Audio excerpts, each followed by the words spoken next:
আধুনিক সময়ে আমাদের একটি সুবিধা হয়েছে, জানেন কি? এখন আর পিঠা খেতে ইচ্ছে করলেই চাল ভাঙিয়ে তাড়াহুড়ো করে চুলার পাড়ে বসতে হয় না আমাদের।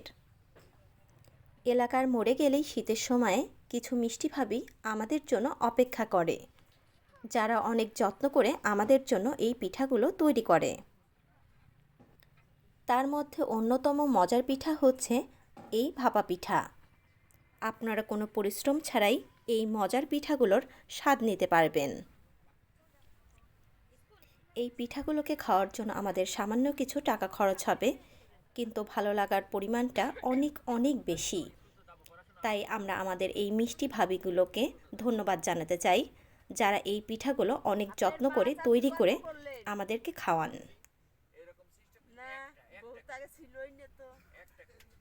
আমাদের কাঙ্ক্ষিত সময় প্রায় এসে গেছে। এখন আমরা পিঠাগুলোকে গরম গরম তুলব আর সবাই মিলে পিঠাগুলোকে খাবো। আপনারাও চাইলে গরম গরম এই ভাপা পিঠার স্বাদ নিতেই পারেন। অনেক অনেক মজা, আমি শুধু এইটুকুই বলতে পারি।